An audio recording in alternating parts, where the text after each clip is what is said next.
नमस्कार दोस्तों आज जिस स्टॉक की चर्चा मैं आपके सामने करने वाला हूँ उस स्टॉक का नाम है आईडीएफसी फर्स्ट बैंक लिमिटेड। और देखिए, इस स्टॉक के ऊपर कहीं से कोई वीडियो बनाने की मुझे आवश्यकता नहीं थी, बट मैंने जैसे ही उठा सुबह खबर ये आ रही है 590 करोड़, जी हाँ, 590 करोड़ रुपए का फ्रॉड आता हुआ दिखाई दे रहा है आईडीएफसी फर्स्ट बैंक में। और स्टॉक अगर आप देखोगे तो अपने 52 वीक हाई के आसपास ट्रेड कर रहा है। इसका 52 वीक हाई है 87 रुपीज और स्टॉक ट्रेड कर रहा है 83.25 में। अब होता क्या है कि जब स्टॉक बहुत ज्यादा ऊपर ट्रेड कर रहा हो और इस प्रकार की नेगेटिव न्यूज आती है, स्टॉक उतना ही ज्यादा बड़ा डीप डाइव नीचे करता है। अब प्रॉब्लम क्या है, जब ये बहुत नेगेटिव न्यूज तो है, बट सबको पता है कि यूएसए की तरफ से जो टैरिफ की खबर थी वो आ चुकी है। तो ओवरऑल मार्केट में एक बहुत ही ज्यादा, मैं कहूंगा, पॉजिटिव वाइब है। एक बहुत ज्यादा रैली की आप कह सकते हैं, पूरी की पूरी रैली होने के चांसेस हैं। बट आईडीएफसी फर्स्ट बैंक एक लौता बैंक होगा जहां पर ये, क्योंकि देखो बहुत बहुत ज्यादा कंसर्निंग बात है ये। तो इन तमाम चीजों में आज हम यहाँ पे चर्चा करने वाले हैं। आपसे बस एक दरखास्त है, इस वीडियो को लाइक करें। आपके पास जो अन्य दोस्त हैं जो आईडीएफसी फर्स्ट बैंक में निवेश की सोच रहे हैं, उनके साथ शेयर जरूर कीजिएगा। बहुत बहुत इंफॉर्मेटिव ये वीडियो होने वाली है। ओके, नाउ अब आते हैं एक एक करके। देखो, आईडीएफसी फर्स्ट बैंक पिछले एक साल में इसने आपको फ्रॉम बॉटम इतने शानदार रिटर्न दिया, ऑलमोस्ट 57% का रिटर्न। और अब आप देखें तो ये कंसोलिडेशन के फेज में चल रहा है। अब खबर, अगर बाजार इसे बहुत निगेटिव लेता है तो मैं बता दूं, स्टॉक अगर 80 रुपए के नीचे वापस से चला जाता है, ठीक है, ऑन द क्लोजिंग बेसिस, और 2-3 दिन रहता है, तो फिर ये जो तेजी है, जो फिर 80 रुपए जो अब बहुत बहुत बड़े सपोर्ट का काम कर रहा है, वो वापस से बहुत बड़ा, मैं कहूंगा, रेजिस्टेंस बन जाएगा। बट क्या वाकई में इतनी डेंजरस बात है या सिर्फ एक, आप कह सकते कुछ ग्लिच आया है उस कारण चीज है? तो देखो, यहां साफ साफ है, जो 590 करोड़ का फ्रॉड आईडीएफसी फर्स्ट बैंक में हुआ है, ये 21 फरवरी को डिस्क्लोज हुआ है, ठीक है। और ये एक बहुत ही बड़ा केस है इंटरनल बैंकिंग मैल प्रैक्टिस का, जहां पे इन्वॉल्व है हाई वैल्यू गवर्नमेंट अकाउंट्स, ठीक है। यानी इंटरनली कोई बहुत बड़े कुछ माल प्रैक्टिस की गई है, जो माल प्रैक्टिस आप ये कह सकते हो भाई, जो एथिकल नहीं थी, की गई है।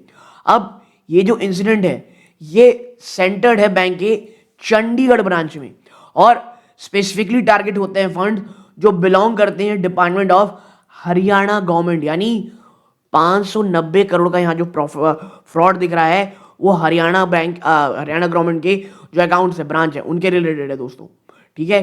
तो अब इसकी टाइमलाइन क्या डिस्कवरी की, तो देखिए, फ्रॉड कैसे लाइट में आया, थ्रू एक रूटीन रिक्वेस्ट की गई रेदर देन सिस्टमैटिक ऑडिट। यानी कि ये कोई सिस्टमैटिक ऑडिट नहीं थी, बल्कि एक रूटीन रिक्वेस्ट थी। हुआ क्या, फरवरी 18 2026 को एक स्पेसिफिक हरियाणा गवर्नमेंट डिपार्टमेंट ने रिक्वेस्ट की कि आप बंद कर दो अपने अकाउंट, ऑफिस अकाउंट, और ट्रांसफर करो इसके फंड को अन्य बैंक में। अब ये तो रिक्वेस्ट नॉर्मल दिख रही है, तो प्रॉब्लम कहां थी? देखो, जब ड्यूरिंग द ट्रांसफर प्रोसेस ना, बैंक ऑफिशियल ने नोटिस किया कि जो एक्चुअल बैलेंस है अकाउंट में, वो बहुत ज्यादा कम है जो अमाउंट गवर्नमेंट डिपार्टमेंट ने क्लेम किया था उनके पास होगा। तो साफ साफ दिख रहा है यहाँ पे प्रॉब्लम क्या है। यानी जो गवर्नमेंट है, जो वो फंड बोल रही थी कि भाई आप ट्रांसफर करो, और जो एक्चुअल फंड था गवर्नमेंट के पास, उसमें जमीन आसमान का अंतर था। फिर वाइडर स्कोप क्या हुआ, इसके बाद क्या हुआ, फॉलोइंग दिस, जो अन्य हरियाणा गवर्नमेंट एंटिटी ऑडिटेड, उन्होंने अपने अकाउंट को ऑडिट किया सेम ब्रांच की, और ये पाया कि और द डिफरेंसेस बिटवीन उनके पास जो रिकॉर्ड है और बैंक के जो इंटरनल लेजर्स हैं, यानी जो उनके पास, उनके हिसाब से, गवर्नमेंट के हिसाब से जो पैसे उनके पास होने चाहिए और जो एक्चुअल अमाउंट है अकाउंट में, उसमें बहुत बहुत ज्यादा डिफरेंस है, ठीक है।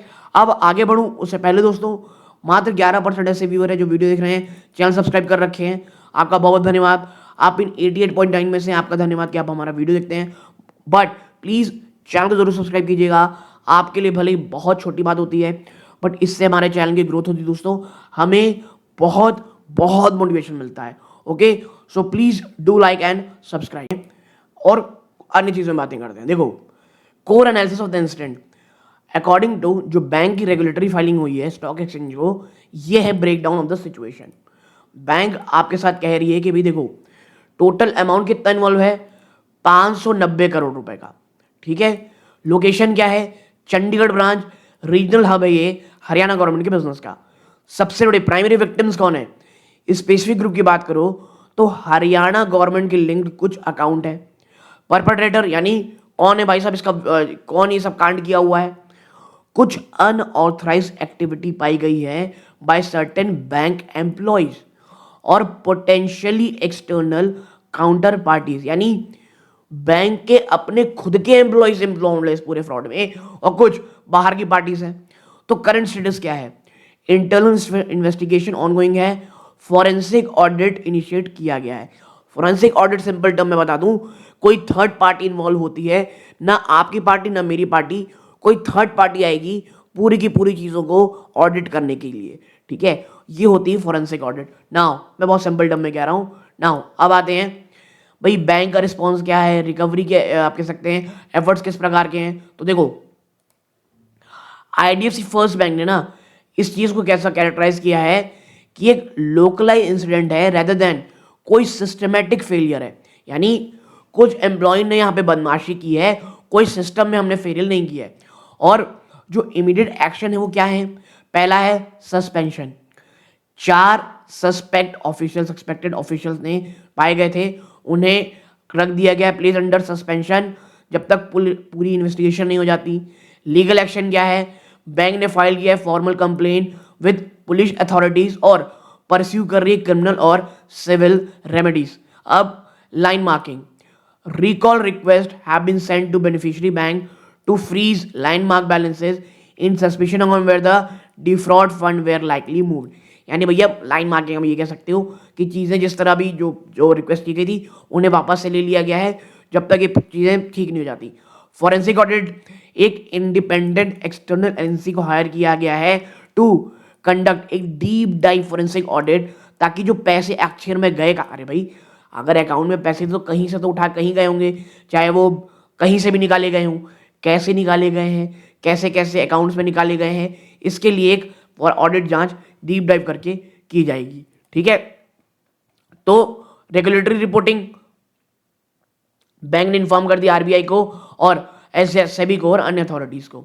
अब इसका इंपैक्ट क्या होगा, सबसे बड़ी सवाल। तो देखो वाइल 590 करोड़ ना एक बहुत बड़ा अमाउंट होता है, जो बैंक है उसने ये बात कही है कि जो फाइनल फाइनेंशियल इम्पैक्ट है वो इस बात पर डिपेंड करेगा कि हम कितने अच्छे से रिकवरीज को ले पाते हैं और लाइबिलिटीज कितनी of other involve in the entities. But इस प्रकार के इंसिडेंट ना अक्सर किस ओर लेके जाते हैं? इंक्रीज रेगुलेटरी स्क्रूटनी और potential penalties from RBI regarding internal control. भाई देखो आप ये कह के नहीं जा सकते कि भाई कोई इंटरनल फेलियर सिस्टमेटिक फेलियर नहीं है, कुछ एम्प्लॉय जिन्होंने बदमाशी की है, बट ये थे तो आपके एम्प्लॉय, ये आपकी जवाबदारी थी। तो अब होगा क्या?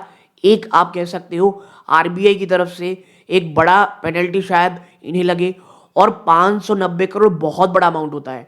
क्या इन 500 करोड़ में वो कितनी रिकवरी कर पाते हैं, पूरी प्रोसेस कहां तक जाती है, ये देखना पड़ेगा। बात करें कस्टमर की, तो बैंक ने ये बात साफ साफ कही है कि जो फ्रॉड है ये अब बंद कर दिया, यानी कन्फाइन, यानी इन्हें कंटेन कर दिया, कोई बहुत ज़्यादा फैलने वाला नहीं है। और to this specific group of government account, यानी आप इंडिविजुअल अकाउंट को कहीं कोई टेंशन लेने की जरूरत नहीं है। And it does not if affect account या डिपॉजिट ऑफ रिटेल और कोई अन्य corporate customer at the Chandigarh branch या कहीं पर भी। ठीक है, now for the government this highlight in how government department monitor there bank vulnerability. भाई अगर पैसे निकाले तो गवर्नमेंट क्या कर रही है?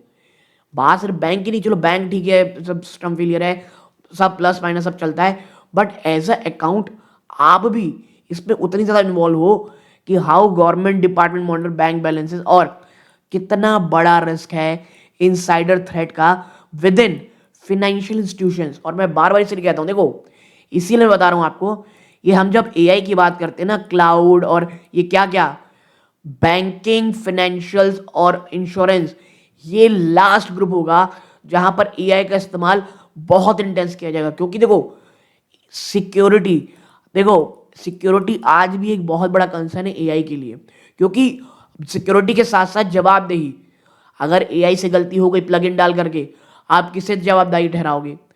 उससे जाकर के पैसे तो लोगे नहीं। यहाँ पर जो किसने गलती की है, क्या गलती की है, यहाँ पर कुछ तो होगा, कोई जवाबदार होगा। और इसीलिए मैं कह रहा हूँ एआई जो बैंकिंग फाइनेंशियल इंस्टीट्यूट्स हैं, मुझे ऐसा लगता है वो सबसे आखिरी बात कहेंगे। और इसीलिए मैं बीएफएसआई सेक्टर में अभी भी बहुत बुलिश हूँ फॉर अ लॉन्गर टर्म। और एज अ फरवरी 22 जो इन्वेस्टिगेशन है ये अपनी शुरुआती स्टेजेस में है।